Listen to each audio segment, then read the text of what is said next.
Hi friends, అందరికీ నమస్కారం. అంజలి కథలకి స్వాగతం. విషకన్య జానపద నవల 17వ భాగం విందాం. ఆ మన్నాటి ఉదయము తనకైన కొత్త అలవాటును అనుసరించి యువరాణి మణిమేఖల నిద్రలేవగానే తన పురుషుని పాదాలని కళ్ళకద్దుకునే ప్రయత్నంతో పాన్పు దిగి కళ్ళు నులుముకుంటూ యువతలి పాన్పు కోసం చూసేటప్పటికేముంది, అక్కడ పాన్పు లేదు, పురుషుడు లేడు. ఆమె కంగారు పడింది. అతని పాన్పుకు కొంచెం దూరంగా ఎక్కడైనా లాక్కున్నాడేమోనని మేడ 4 వైపులా కలిగి చూసింది.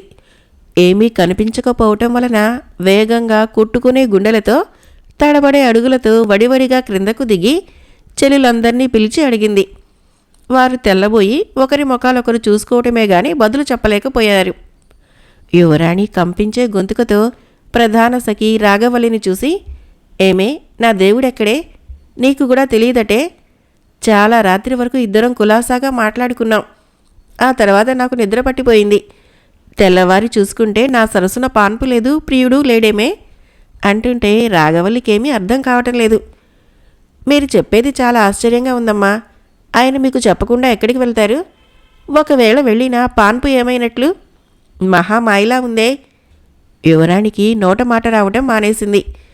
ఆమె నిలువునా కూలబడి మతిలేని దానిలాగా అయిపోయింది. కొందరు ఆమెకు పరిచర్యలు చేస్తుండగా మరికొందరు పరుగులెత్తిపోయి రాణివాసం అన్ని భాగాలు గాలించి వచ్చి శిలాప్రతిమల్లా నిలుచున్నారు.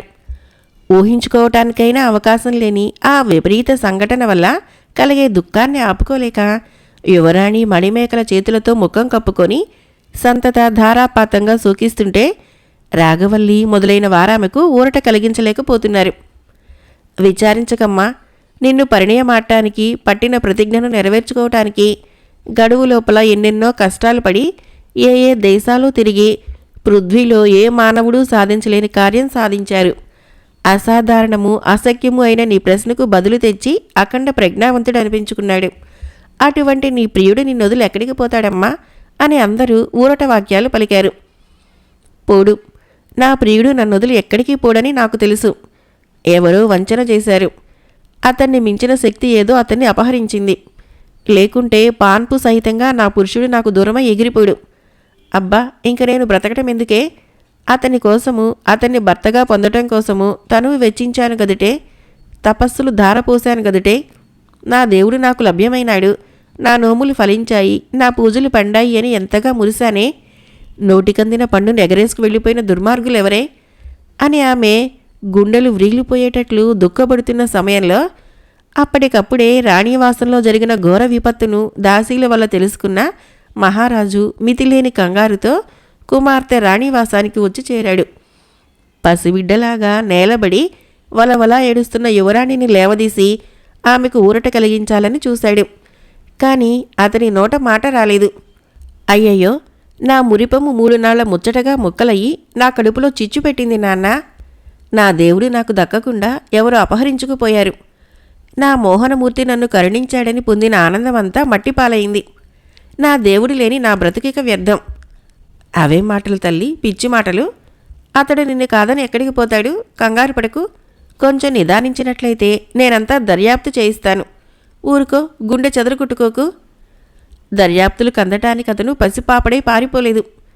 నా ఎందు ఇష్టం లేక మోసం చేయలేదు. నేనతనికి ప్రాణం, అతను నాకు ప్రాణమన్నది సత్యం. ఒకే ప్రాణమైన మా ఇరువురిని విడదీయటానికి ఏదో పెద్ద ఎత్తున గొప్ప ప్రయత్నం జరిగింది. లేకుంటే రాత్రికి రాత్రి పాన్పుకు పాన్పుగా ఎక్కడికి ఎగిరిపోతుంది నాన్న. ఇక లాభం లేదు. నా బ్రతుకంతా వృధా, నా నోములన్నీ వృధా, నా పూజలన్నీ వ్యర్థం. అమ్మా, సర్వ విద్యా సంస్కారాలు పొందిన వివేకవంతురాలివి, ధైర్య సాహస పరాక్రమాది రాజలక్షణాలు గల వీరవనితవయుండి ఇలా బేలవై దుఃఖపడితే నీకెవరు చెప్పగలరమ్మా? లే, నడుం బిగించు, మానవ ప్రయత్నం అంతా చేద్దాము అని తండ్రి చెప్పిన రత్నాల వంటి మాటలామె రక్తాన్ని ఉడికెత్తించాయి. పౌరుష ప్రతాపాది ధీర వనితా లక్షణాలు ఆమెలో రేకెత్తించాయి. తక్షణము ఆమె లేచి నిలుచుంది. కన్నీళ్లు తుడుచుకుంది. ఒకసారి పూజామందిరంలోకి వెళ్ళి తిరిగి వెంటనే యువతలకి వచ్చింది. చీర చెంగుతో నడుమును బిగిస్తూ, నాన్న, నీ మాటలే నాకు ఆదర్శం. నాకిప్పుడు 1000 ఏనుగుల బలం వచ్చింది, కొండంత ధైర్యం వచ్చింది. నా భర్త నాకు దక్కకుండా ఎక్కడికి పోడు. ప్రపంచంలోని ఎన్ని ప్రబల శక్తులు ఏకమైనా మా ప్రేమజీవుల్ని వేరు చేయలేవు. మానసికంగా భార్యాభర్తలమైన మేము జన్మజన్మలకి వేరు కాము. మమ్మల్నెవరూ వేరు చేయలేరు. నేనిప్పుడే నా భర్తను అన్వేషించడానికి పోతున్నాను. నువ్వు స్వయంగా బయలుదేరటం దేనికి తల్లి? నేను లేనా? శౌర్య నిధులైన సేనాపతులు లేరా? సైనిక దళాలు లేవా? సర్వసమర్థులైన గూఢాచారులు లేరా?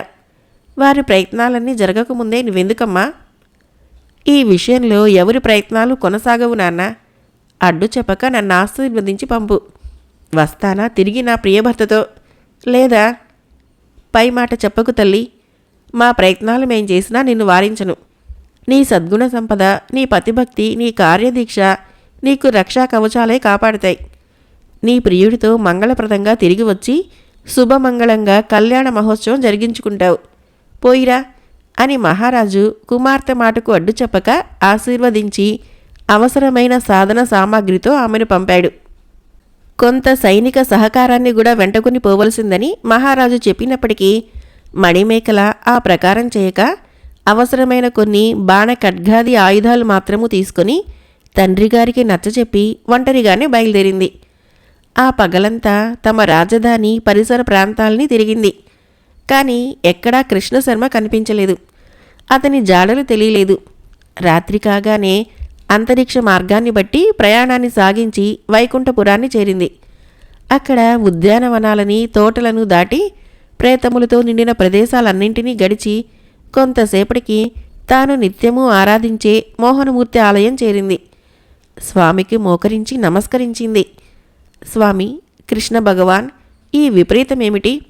నా పతి ఎక్కడకు మాయమయ్యాడు? అతని కోసం నేనెంతకాలం నుంచో వేచి ఉన్నాను. ఎన్ని పూజలు చేశానో కూడా నీకు తెలుసు గదా. ప్రతి అర్ధరాత్రి అంతరిక్ష మార్గాన వచ్చి నిన్ను సేవించిందెవరి కోసమో నీకు అర్థం కాలేదా? చిరకాలానికి నాకు కోరిన వరమిచ్చి నన్ను కృతార్థురాల్ని చేసి నాకు పతిని ప్రసాదించిన దయామయుడివి. 3 నాళ్లలోనే ప్రేమైక జీవులమైన మమ్మల్ని విడదీయటం న్యాయమేనా? మోహన రూప, కృష్ణ, చెప్పు, నా కర్తవ్యమేమిటి?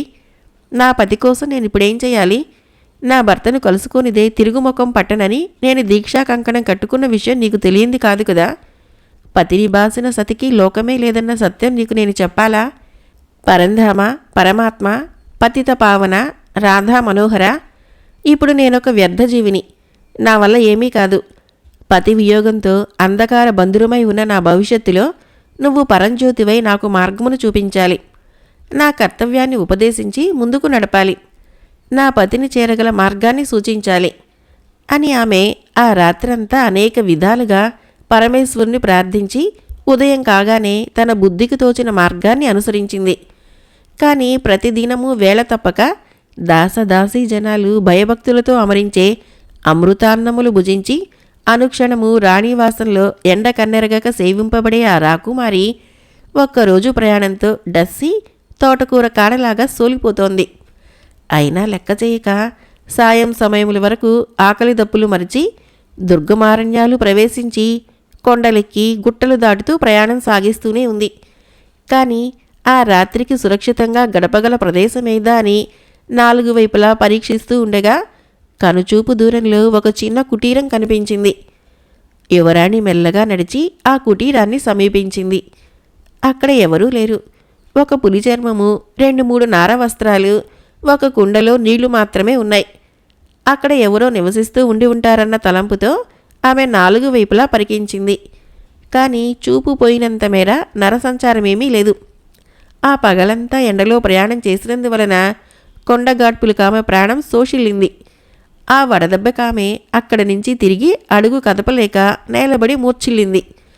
ఆ కుటీర ప్రాంగణంలో ఆ విధంగా ఎంతసేపు పడి ఉందో తెలియదు. కానీ ఆమె కళ్ళు విప్పి చూసేటప్పటికీ ఒక వృద్ధురాలు సేవలు చేస్తూ చన్నీళ్లు నోటికి అందిస్తూ ఉండటం గమనించి 2-3 గుక్కల నీళ్లు తాగిన తర్వాత, అమ్మా, నాకు నీ చల్లని ఉపచర్యలతో సేదదీర్చిన పుణ్యవతివి, నువ్వెవరువు అని అడిగింది. నా గురించి తెలుసుకోవలసిందంతా ఎక్కువగా ఏమీ లేదు. భగవంతుడిచ్చిన ఆయుష్కాలములను ఆయన సేవలలో ఆయన నామస్మరణతో గడపాలన్న సంకల్పంతో ఇక్కడ బ్రతుకుతున్నదాన్ని. తెలిసిన వాళ్ళు నన్ను కాదంబరి అని పిలుస్తుంటారు. నా మాటకేమమ్మా, నువ్వు సుకుమారివి, నవయవ్వన సుందరాంగివి, రాణివాసాల్లో పెరిగిన రాజకన్యలా ఉన్నావు. నువ్వేమిటి ఇటువంటి నిర్మానుష్యమైన అడవుల్లో కొండల్లో ప్రయాణం చేయటమేమిటి? అయ్యయ్యో, కలువ పువ్వు వంటి నీ ముఖమెలా వాడిపోయింది? లోపలికొచ్చి కొంచెం మధుర ఫలాలైనా తీసుకుని బడలిక తీర్చుకో అమ్మా అని చెప్పి ఆ యోగిని మణిమేకలను మెల్లగా లేవదీసి కుటీరం లోపలికి తీసుకుని వెళ్ళి కొన్ని తీయని పండ్లని ఆమె చేత తినిపించింది. పులి చర్మం మీద నారబట్టలతో పక్కను అమర్చి ఆమెని పరుండింపజేసిన తర్వాత, తల్లి, రాణులకు రాణివి కాదగి ఉన్న నువ్వు ఈ భయంకర అరణ్యాల్లో ఎందుకు వచ్చావమ్మా? నీతో ఉన్న ఈ విల్లమ్ములు, నడుముకు వ్రేలాడే ఈ నిశ్చిత కరవాలాన్ని బట్టి నువ్వే మహారాజు కుమార్తెవు అయి ఉండి వేట నిమిత్తం ఈ అడవిలోకి ప్రవేశించి బడలి ఉన్నావని తోస్తోంది. నిజమా అమ్మా అని సహజ వాత్సల్యంతో అడిగింది. కొంతవరకు నిజమే, కానీ నేను వేట నిమిత్తం ఈ ప్రాంతానికి వచ్చిన దాన్ని కాదు. భోగపురాధీశ్వరుడు శంభునాథుడు నాకు తండ్రి. నా పేరు మణిమేఖల అని ఆ తర్వాత యువరాణి తన వివరాలన్నింటినీ దయామయురాలైన యోగినికి క్లుప్తంగా వివరించింది. ఆమె ఆశ్చర్య విషాదాలతో ముంచి ఆ రాత్రికి ఆమెతో సుఖంగా అక్కడ గడిపి తెల్లవారగానే కాలకృత్యాలు తీర్చుకొని ప్రయాణోన్ముఖురాలు కాగా యోగిని ఆమెను తిలకించి, అమ్మా, భోగపుర యువరాణి, అసాధారణమైన నీ కాదనంతటిని విన్నాను. పతి జాడలు తెలియక అడవుల పాలైన నీకు వ్యర్థురాలై ఉన్న నా వల్ల కాగల కార్యమేమీ కనిపించడం లేదు అని విషాదమును పొందుతున్న యోగినిని కౌగలించుకుని యువరాణి, అమ్మా, నీ వల్ల ఇంకేం కావాలి? వడగొట్టి పడిపోయి ఉన్న నన్ను కన్నతల్లివై కాపాడావు. నీ సహజ శీతల వచనాలతో నాకు కొత్త ఊపిరి పోసావు. అంతే చాలు, పోయి వస్తాను. నా అదృష్టం ఎలా ఉంటే అలా జరుగుతుంది అన్నది. మరి 2 రోజులైనా నా కుటీరంలో ఉండి నా ఆతిథ్యాన్ని స్వీకరించి విశ్రాంతి తీసుకోరాదా అమ్మా? 2 రోజులు కాదు, 2 నిమిషాలైనా పతి నెడబాసి ఉన్న నాకు విశ్రాంతి కలగదు. నీ ఆదరణకు 1000 నమస్కారాలు అని తన విల్లమ్ములు, ఖడ్గము మొదలైన వాటిని తిరిగి ఎప్పటిలాగున ధరించి సాగిపోతున్న యువరాణిని వారించలేక యోగిని ఆమెను కొంత దూరం వరకు అనుసరించి అక్కడ ఒక చెట్టు నీడ నాగి, అమ్మా, ఒక్క మాట, ఇదిగో ఈ చెట్టును చూశావు కదా అని అడిగింది. అవును, ఇటువంటి వృక్షాన్ని నేను ఇదివరకు ఎప్పుడూ చూసి ఉండలేదు. ఇది ఏం చెట్టు? ఇంత పెద్ద ఆకులున్నాయే అని మణిమేఖల ఆ వృక్షాన్ని చూసి వింతగా అడిగింది. అందుకే నీకు చూపుతున్నాను. తెలిసిన వారు దీనిని మహాబల వృక్షమని చెబుతారు. ఆకును తుంచితే పాలు కారతాయి. ఆ పాలు ఎన్ని చుక్కలు తాగితే అన్ని రోజులు ఆకలి దప్పులు లేక మహాబలమును కలిగి ఉంటారు. ఇదే దీని విశేషము అంటూ యోగిని వెంటనే ఆ చెట్టు నుంచి ఒక ఆకును తుంచి దానినే ఒక దొన్నెగా చుట్టి చెట్టు నుంచి కారుతున్న పాలను దొన్నె నిండుగా పట్టి, తీసుకో అమ్మా, ఈ పాలు నీ కడుపు పట్టినన్ని తాగు. వాటి విశేషం ఆ తర్వాత నీకే తెలుస్తుంది అని ఇవ్వగా యువరాణి ఒక దొన్నెడు పాలు తాగి అప్పటికే కడుపు నిండటం వలన ఇక తాగలేనని చెప్పింది. అమ్మా, నువ్విప్పుడు తాగిన పాలు సుమారు 6 మాసాల వరకు నిన్ను కాపాడతాయి. ఆకలి ఉండదు, దాహం ఉండదు, నిద్ర లేకపోయినా బడలిక కలగదు. ఈ 6 మాసాలు నువ్వెక్కడెక్కడ తిరిగినా నీరసించక మహాబలవంతురాలువై ఉంటావు. సురక్షితంగా పోయిరా తల్లి అని యోగిని యువరాణిని అంతటితో వదిలి వెనక్కి మళ్ళింది. వృక్షజాతులలో గల విశేషములు కబ్బురు పడుతూ యువరాణి అత్యుత్సాహంతో భర్తను అన్వేషించుకుంటూ వడివడిగా ముందుకు సాగిపోవటం మొదలుపెట్టింది. మదనరేఖ కోదోద్రేకంతో మండిపడుతూ కళ్ళింట నిప్పులు రాలుస్తూ పళ్ళంట విషజ్వాలలు విరజుమ్ముతూ పెద్ద పెద్ద అంగలు వేసుకుని నడిచి వస్తుంటే భూమి దద్దరిల్లుతోంది. ఆ లోకైక సుందరి ఆకారము ఆ నిమిషంలో కాళీ రూపాన్ని దాల్చినట్లు ఉంది. ఆమె క్రమంగా కృష్ణశర్మ ఉంచబడిన మందిరం దగ్గరికి వచ్చి లోపలికి ప్రవేశించింది. కృష్ణశర్మ క్రూర సర్పాల నడుమ కర్తవ్యమును గానక తన మణిమేకలను తలుచుకొని దుఃఖపడుతూ నాగకన్య రాకను గుర్తించి తొట్రుపడ్డాడు. తండ్రి ఉపదేశాన్ని విని తన్ను వదిలిపెట్టడానికి ఆమె వచ్చిందేమోనని మొదట భ్రమపడ్డాడు. కానీ వెంటనే ఆమె తీవ్ర రూపాన్ని తిలకించి నిరాశుడయ్యాడు. ఓయి ఏకపత్ని వ్రతుడా, నిన్నాఖరిసారి అడగటానికి వచ్చాను. ఇప్పటికైనా నేను చెప్పినట్లు విని నా కోరిక తీరుస్తావా, లేక నా ఆగ్రహానికి గురై హతమైతావా అని ఆ మదవతి గర్జించిన గర్జన మందిరమంతటా ప్రతిధ్వనించింది. తమ రాణి ఆజ్ఞలను అనుసరించి అంతవరకు అక్కడ కావలి ఉన్న క్రూర సర్పాలన్నీ ఒక్కొక్కటిగా పక్కలకు తప్పుకున్నాయి. ఏం పలకవేం అని మదనరేఖ మళ్ళీ గర్జించింది. కానీ కృష్ణశర్మ చెలించలేదు. ఆమెను కన్నెత్తి కూడా చూడలేదు. అడిగిన దానికి బదులు చెప్పకపోతే ఏమైనట్లు? చెప్పవలసిందంతా ఇదివరకే చెప్పాను. అంతేగాని నీ మనసు మార్చుకోలేవా? నాది మారే మనసు కాదు. ఇటువంటి మొండి జవాబులు చెబితే ఏం చేస్తానో చూడు. అమ్మా, ఆ చేయదలుచుకున్నదేమిటో త్వరగా చెయ్యి. నన్ను ఈ లోకం నుంచి త్వరగా వేరు చెయ్యి. ఇదిగో సిద్ధంగా ఉన్నాను. నా ప్రాణాలు బలి తీసుకున్నా సంతోషమే, కానీ అవినీతి కార్యానికి మాత్రము నా మనసు అంగీకరించదు. నా మణిమేకలను తప్ప నేను ఎవరు స్త్రీలని కన్నెత్తి చూడలేను. ఆ మాటలు విని నాగకన్య ఒక వేడి నిట్టూర్పు విడిచి, నువ్వీ జన్మలో ఆ మణిమేకల్ని కలుసుకోలేవు. మూర్ఖుడివై సిరికి మోకాలడ్డుతున్నావు. నీ మణిమేకల నాకంటే ఏమంత చక్కనిది? చూడు, ఒక్కసారి నా ముఖంలోకి చూడు. అంగీకరించావంటే అపరస్వర్గం అనుభవించేలా చేస్తాను. దయచేసి నాకు ఆ మాటలు చెప్పకమ్మా. చెడిపోతావు సుమా. కోరి వచ్చిన కోమలాంగిని కాదంటే భంగపడతావు. నేనెవరో తెలుసునా? నా శక్తి ప్రతాపాలు ఎరుగుదువా? తలుచుకున్నానంటే నిన్నేమైనా చేయగలను. తొందరపడటం ఎందుకని నిదానించిన కొద్దీ నువ్వు చెట్టెక్కుతున్నావు. ఫలితం అనుభవిస్తావు సుమా. నీదంతా వృధాశ్రమ. నేనెప్పుడైతే నీ చేతుల్లో పడి నీ లోకానికి వచ్చానో ఆ క్షణంలోనే నా ఆశలన్నీ వదులుకున్నాను. ప్రాణాలకు తెగించాను. నన్ను భయపెట్టడం వల్ల కానీ, బోధ చేయటం వల్ల కానీ నీకు అణుమాత్రమైన ప్రయోజనం ఉండదు. నీ కోరిక నెరవేరదు అని దృఢ నిశ్చయంతో చెప్పిన కృష్ణశర్మ మాటలను ఆలకించిన మదనరేఖ తిరిగి ఒక నిట్టూర్పుని విడిచి, బెదిరింపులకి ఇతడు లొంగటం లేదు, హితబోధలకు తల ఊపటం లేదు. నిజంగానే ప్రాణాలకు తెగించి ఉన్నాడు. ఇప్పుడిక మంచిగా ప్రవర్తించి చమత్కారాన్ని చూపి ప్రయత్నిస్తాను అని తనలో అనుకున్న మదనరేఖ అతని దగ్గరగా వెళ్ళి కౌగలించుకోబోయి అతను దూరంగా తొలగటం వలన కంటతడి పెట్టుకుంటూ, మోహనమూర్తి, నన్నెందుకిలా హింసలు పెడుతున్నావు? నీ మనోహర రూపాన్ని కాంక్షించడం వలన నీ కోసం ఎంత శ్రమపడ్డాను, ఎన్ని దేశాలు గాలించాను. నా అదృష్టం బాగుండబట్టి నాకు దక్కావనుకుంటే నిరాకరించటం న్యాయమేనా? మదన బాణాగ్నికి తాళలేను. రా, ఒక్కసారి వచ్చి నన్ను బిగియారా కౌగలించు, నా నునుచెక్కులు ముద్దాడు. ఆ మాటలు విని కృష్ణశర్మ చెవులు మూసుకుని దూరంగా తొలుగుతూ, పరస్త్రీలు నాకు మాతృ సమానులు.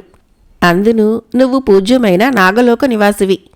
మా నరులు మిమ్మల్ని దేవతలుగా ఎంచి పూజిస్తారు. మీరు నివసించే పుట్టల్ని ఆరాధించి పాలు పోస్తారు. మీరు మహామహితాత్ములని నమ్ముతారు. అటువంటిది నువ్వీ నీచకార్యానికి పూనుకోవటం ధర్మం కాదు అన్నాడు. నువ్వు చెప్పిందైతే కావచ్చు, కానీ మనమిద్దరము కూడినంత మాత్రంలో మా నాగలోక ప్రతిష్టకు గాని, మా నాగుల సత్యానికి గాని భంగం కలిగినా లెక్క చేయను. నీ కోసము, నీ పొందును అనుభవించడం కోసము ఎటువంటి త్యాగాన్నైనా చేయగలను, ఎన్ని కష్టాలైనా పడగలను. రావా, నా కోరిక తీర్చవా? ఆలసించిన కొద్దీ నా ఆరాటం ఎక్కువైతుందే కానీ తగ్గదు. స్వార్థపరుడివై నీ నీతి నియమాలకేదో కొరత వస్తుందని, నీ ధర్మానికేదో తక్కువైతుందని అబలను అత్యంత అనురాగంతో నీ పొందుగోరి వస్తే ఆదరించకుండా హింస పెడుతున్నావు. నా త్యాగంలో 1,00,000 వంతు త్యాగమైనా నువ్వు చేయగలిగితే నా కోరిక సఫలమైతుంది, నా జన్మ తరిస్తుంది. సుందరాకార, ఇంకా ఆలోచిస్తున్నావా? సోదరి, తుచ్చమైన కామభోగాలకు ఆశించి ధర్మం తప్పుతానా?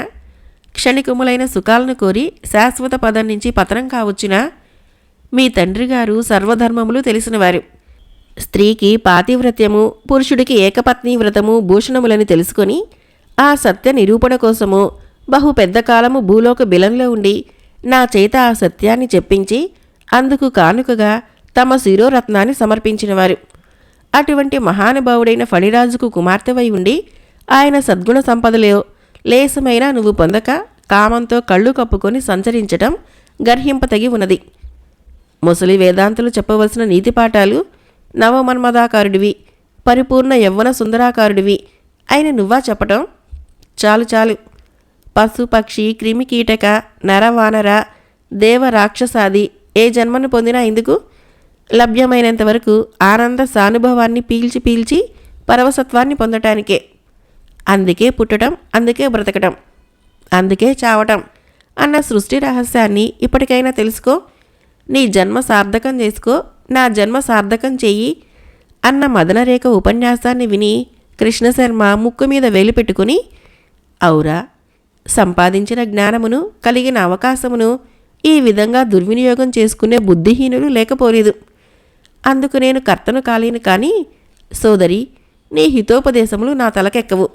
నీ కోరిక నెరవేరదు. ఇప్పటికైనా నీ మనసు మార్చుకొని నన్ను వదిలిపెట్టు. నా లోకానికి నేను పోయి సురక్షితంగా చేరుకుంటాను. మీ నాగలోక ప్రతిష్టను కాపాడి మా నరలోక గౌరవాన్ని దక్కించు. నీ వల్ల నా నీతి పాడుగానియకు అని కృష్ణశర్మ ఎంత శాంత స్వభావంతో మాట్లాడుతూ ఉంటే మదనరేఖ కైపు అంత ఎక్కువైతూ ఉంది. మోహావేశము క్రోధంగాను, క్రోధావేశం మోహంగాను క్షణక్షణానికి మారుతూ చివరకు ప్రళయ రూపాన్నే దాల్చింది. ఓయి మూర్ఖుడా, నేను హితవులు చెప్పిన కొద్దీ నీకు విషమైతూ ఉంది. నేనెవరినో, నువ్వెక్కడున్నావో బాగా అర్థం చేసుకో. ఇది సర్వశక్తి సంపన్నమైన నాగలోకము. సమస్త విషధారలకు రాణినై మహోజ్వల శౌర్య ప్రతాపాలకు పేరు పొందిన మదనరేఖను నేనొక విషబిందువును రాల్చితినా సర్వచరాచర ప్రపంచము నాశనమైతుంది. అటువంటిది నువ్వొక సామాన్యుడివై ఉండి నన్ను ధిక్కరించి ఏమైతావో ఆలోచించుకో. జగజగాలను ఉర్రూతలొగించగల నాగుల పగను స్ఫురణ తెచ్చుకో. నువ్వు ప్రేమించిన యువరాణి నా శక్తి ప్రతాపాల ముందు గడ్డిపోచలై మాడిపోతారు. నాగవనిత, సత్యాన్ని ధర్మాన్ని ఏ ప్రబల శక్తులు ఎదిరించలేవు. అలాగా? నా ప్రతాపం చూస్తావా అని మదనరేఖ ఒకసారి భయంకరంగా గర్జించి, నిన్నిక క్షమించకూడదు. నేను ఎవరి రూపాన్ని, ఎవరి యవ్వనాన్ని కామించి తిరస్కార పరాభావాలు పొందానో ఆ సౌందర్య సంపద నాశనం కావాలి. నాకందని అందగాడి భూమి మీద బ్రతకూడదు. ఇదిగో నిన్నిప్పుడే నా నిశ్చిత కరవాలంతో 2 ఖండాలుగా చేస్తున్నాను అంటూ ఆ మదవతి ఆపుకోలేని ఆవేశంతో వరరించి ఖడ్గాన్ని దూసి ఎదుట ఉన్న కృష్ణశర్మను ఖండించబోతూ క్షణము అతడి ముఖంలోకి చూసింది. ఆమెకు తెలియకుండానే ఆమె చేతిలోని కత్తి క్రిందకు జారిపోయింది. సర్వ ప్రపంచాన్ని నాశనం చేయటానికి అవతరించినట్లు ఉన్న ఆ కాళికావతారము అంతలో మారిపోయింది. చూస్తుండగానే ఆమె కళ్ళ వెంట నీళ్లు జలజలా రాలాయి. ఒక్క అడుగులో పోయి అతని పాదాల మీద వాలింది. సుందరుడా, నిన్ను నరకటానికి నాకు చేతులు రావటం లేదు. నేను నిన్ను చంపలేను. నిన్ను ప్రేమారా కౌగలించుకోవలసిన ఈ చేతులతో నీ ప్రాణం ఎలా తీయను? తనివి తీరా స్వర్గ సౌఖ్యాలను అనుభవించడానికి కాసించిన నీ మన్మథాకారాన్ని నా కరవాలానికి ఎలా గురి చేయను? చేతకాదు, నాకు ఆ పని చేతకాదు. నన్ను కరుణించు. నీ చల్లని చూపునొక్కసారి నా వైపుకు తిప్పు. నన్ను తరింపచెయ్యి అంటూ గడ్డం పట్టుకొని బ్రతిమాలింది. పాదాలు పట్టి ప్రార్థించింది. భరించలేని దుఃఖంతో కన్నీళ్లు కార్చింది. కోమలి, నీలో కూడా కరుణ ఉన్నందుకు నా కృతజ్ఞత. కానీ నువ్వు చేసిన పని సక్రమంగా లేదు. నన్ను అటువంటి అవినీతి కార్యానికి నిర్బంధం చేయడం కంటే నీ కరవాలానికి బలి చేయటమే నాకు పరమ సంతోషము. ఇప్పటికైనా మించిపోయింది లేదు. ఇదిగో తిరిగి ఖడ్గాన్ని తీసుకో. నన్ను తక్షణము చంపు అని అతను క్రింద పడి ఉన్న ఖడ్గాన్ని ఆమెకు అందించాడు. ఆమె దానిని అందుకొని ఆగ్రహావేశాలతో దూరంగా విసిరిపారేసి, ఛీ, నువ్వు బ్రహ్మరాక్షసివి కానీ బ్రాహ్మణ కుమారుడివి కాదు. కఠిన పాషాణ సదృశమైన నీ హృదయంలో జాలి లేదు. నల్లరాతిని కరిగించే నా కన్నీళ్లు నీ మనసును కరిగించలేకపోయాయి. మహామునీశ్వరులైనా చెలింపజేయగల నా యవ్వన సౌందర్యాలు నిన్ను కదల్చలేకపోయాయి. నువ్వు మనిషివి కాదు. నీలో మానవత్వం లేదు. కరుడు గట్టిన మూర్ఖుడివి, కరగని శిలవి, తరగని కొయ్యవి. నాదే పొరపాటు. నిన్ను క్షమించకూడదు. ఇప్పుడు చూడు, ఒక్క విషబిందువును రాల్చానంటే నిమిషంలో చచ్చిపోతావు అంటూ ఆమె తన పళ్లను అతని కాలికి గుచ్చబోయి తిరిగి వెనక్కి జంకి, అయ్యో బ్రాహ్మణ కుమారుడా, నిన్ను చంపాలంటే నాలో ఒక్క విషబిందువైనా ఊరలేదు. నన్నెందుకిలా ఉసురు పెడతావు? నీ పంతం ఇంక చాలు. రా, నిన్ను చంపటానికి ఇక ఇచ్చరాక ఎలా బేలనైపోయానో గమనించు. నీపై ఉండే తీపి చేత నా సర్వశక్తులు వ్యర్థమయ్యాయి. ఏది, ఒక చల్లని చూపి ఇటువైపు చూడవా? రావా, నన్ను కరుణించవా? నేను నీ దాన్ని కానా అని ఆమె ఎన్ని విధాలా ప్రాకులాడినా కృష్ణశర్మ చలించకుండా, నువ్వు నిజంగా బేలవు కానీ నీ పాపపు తలంపు ఇరికినైనా వదులుకో. నువ్వు నా దానివి కాలేవు. నేను నీ వాణ్ణి కాలేను. నేను మణిమేకల ఆధీనం. నన్ను ఆనందింపజేయటానికి, అనుభవించటానికి మణిమేకల అర్హురాలు, అధికారిని. నువ్వు 1000 జన్మలెత్తినా ఆ యువరాణి కాలిగోటికైనా సరిపోవు. నువ్వు ప్రేమ అనుకునేది నిజంగా ప్రేమ కాదు. నువ్వు సౌఖ్యం అనుకునేది నిజమైన సౌఖ్యం కాదు. ఆ కామంతో కళ్ళు మూసుకొని ఉన్నా నీకెన్ని చెప్పినా తలకెక్కడం లేదు. నా మణిమేకల త్యాగమూర్తి, ప్రేమరూపిణి, సుశీల, ఔదార్య గుణ సంపన్న, అపరదేవత స్వరూపిణి అంటున్న అతని మాటలు విని ఆమె భరించలేకపోయింది. ఆ ఇది మరి ఒక పరాభవమా? సహించలేను. ఓయి తక్షకుడా, ఎక్కడా అని నాగకన్య పరాభవాగ్నితో మండిపడుతూ భయంకరంగా గర్జించిన మరుక్షణంలో 5 బారల పొడవు, ఏనుగు తొండమంత లావును కలిగి ఉన్న ఒక నల్లని కాలసర్పము చరచరా పాకి వచ్చి నాగరానికి ఎదురుగా పడగెత్తి నిలిచింది. నాకు ఉపయోగపడిన సౌందర్యం ఇంకెవరికి ఉపయోగపడకూడదు. నాకు లభ్యం కాని అందగాడితో మరెవరూ ఆనందం అనుభవించరాదు. ఓయి తక్షకుడా, నీ పని నువ్వు కానియ్యి. సౌందర్య గర్వమదాంధుడు మూర్ఖుడు వాడే అని మదనరేఖ తక్షక నామధేయుడైన ఆ సర్పాన్ని హెచ్చరించటమే తడువుగా అది కనురెప్పపాటులో కృష్ణశర్మ పాదం మీద కాటు వేసి అంతర్ధానమైంది. ఆ కాటు వల్ల ఎటువంటి బాధ లేకపోయినా పసిడి మేలిమి రంగులో స్ఫురద్రూపుడైన ఆ బ్రాహ్మణ కుమారుడు ఆ క్షణాన నల్లటి వికృతాకారుడుగా మారాడు. అప్పటి అతని అసహ్యకరమైన రూపాన్ని తిలకించి మదనరేఖ విరగబడి నవ్వుతూ, ఇక నీ రూపాన్ని నువ్వు చూసుకొని గర్వపడు. కుక్కలు కూడా ఇక నీ దరికి రావు. నీ మణిమేకల, నీ సౌందర్య రాశి నీ ముఖాన పేడ నీళ్లు చల్లుతుందిలే పో. ఇటువంటి పరమ అసహ్యకరమైన నీ రూపాన్ని ప్రపంచంలో ఏ ఆడది కామిస్తుందో నేను చూస్తాను అంది. కృష్ణశర్మ మహా వికృతంగా మారిన తన రూపాన్ని తానే గుర్తించుకోలేక ఒకసారి విషాదంతో చూసుకొని, సోదరి, నన్నే ఆడది కాంక్షించవలసిన పని లేదు. నువ్వు ప్రసాదించిన ఈ వికృతాకారము నాకొకందుకు మంచిది అవుతుంది. నీలాగే నన్నింకెవరూ కోరరు, హింస పెట్టరు. నా మణిమేకలను నన్ను బంధించినది అంతర్యాల్లోని ప్రేమపాసం కానీ బాహ్యంగా కనిపించే క్షుద్ర సౌందర్యం కాదు. జన్మ జన్మలకి నేను ఆమెకు భర్తను, ఆమె నాకు భార్య. నీ కక్ష తీరింది కనుక సెలవిప్పించు, వెళతాను అని కృష్ణశర్మ వెళ్ళటానికి ఉద్యుక్తుడు కాగా, ఆగు, వెళతావా? ఎక్కడికి అని గర్జించింది. నా కక్ష తీరిందా? లేదు, పూర్తిగా తీరలేదు. ఈ జన్మకి తీరదు. నువ్వు అడుగు కదపటానికి వీల్లేదు అని మదనరేఖ తిరిగి కావలి ఉండటానికి తన సిబ్బందిని ఆహ్వానించింది. యథాప్రకారము భయంకర సర్పాలు పరుగులెత్తుకుంటూ బుసలు కొట్టుకుంటూ వచ్చి కృష్ణశర్మను చుట్టుముట్టాయి. అతడు నిరాశుడై ఆ కాలసర్పాల మధ్య కూలపడ్డాడు. మదనరేఖ సగర్వంగా ఆ తావును వదిలింది. విషకన్య జానపద నవల 17వ భాగం సమాప్తం. ఫ్రెండ్స్, నా కథలు నచ్చినట్లయితే మన ఛానల్ని తప్పకుండా సబ్స్క్రైబ్ చేయండి, లైక్ చేయండి, షేర్ చేయండి, కామెంట్ చేయండి. Thank you.